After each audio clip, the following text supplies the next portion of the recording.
Well, it was a very dark day in our community. It was June 8th, 2014, when two of our dedicated Las Vegas Metro officers were senselessly gunned down while taking a lunch break from their duties. They both left behind family, friends, co-workers, and a community that continues to mourn their loss to this day. But we promised to never forget them. And that promise was etched in stone, dirt, and gravel as we broke ground on the first of two parks to remember them.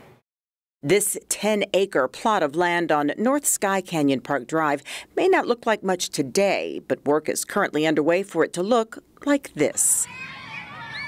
Within a year, the Officer Alyn Beck Memorial Park will be a place where children's laughter and cheers at soccer and lacrosse games will be heard.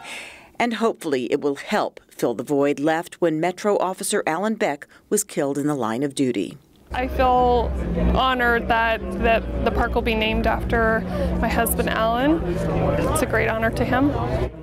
At this groundbreaking ceremony in late December, speaker after speaker stepped up to address NICOLE Beck and to express gratitude to all law enforcement officers and their families who face the risk of loss every day. It fills our heart, and truly for those of us that knew Alyn and Igor and were there on June 8th, it's a little bit of closure for us. It's a little bit of closure in our hearts to know something that we've always said, which is they will never be forgotten.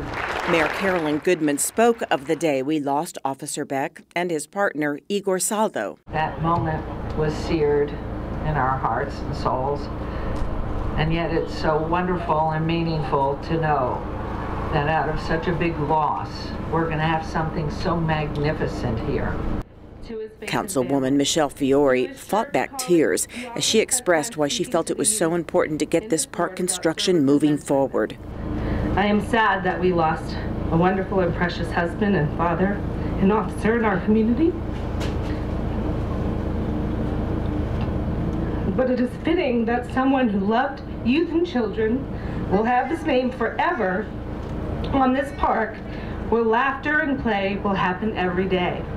As any organization, especially in law enforcement, if an individual makes the ultimate sacrifice and loses their life in the call of duty, it's important for me to stand before you and say we will always remember. And I make that promise to you, NICOLE. Sheriff Joe Lombardo also recognized the men and women in uniform attending the ceremony, the officers' squad members who responded on that day and who also continue to feel the loss. And I think it's just as important to honor those as it is Alyn and Igor, because they were responding to the day of the event. They helped bring it to conclusion, and then, you know, they have to live with it too. They have to live with it. They lost their friend, their partner, their loved ones, and it's difficult in law enforcement. And with a quick turn of the shovel, 1, 2, 3. Work is now underway on the Officer Alyn Beck Memorial Park, where eventually 2 sports fields, a playground, a water play feature, trees, and picnic areas will grace our community. A place where even those who didn't know Officer Beck can come and honor him, but more importantly, where his wife and 3 children can come and see he is not forgotten. I think it's so great for my kids to know that their dad is remembered. I think it'll be amazing for them to come to Dad's Park, as they'll probably call it, and it'll mean so much to them. The park is slated to open in about a year. Meanwhile, plans are underway to break ground on a second park honoring Beck's partner, Igor Saldo. That will be on the west side of Sky Canyon.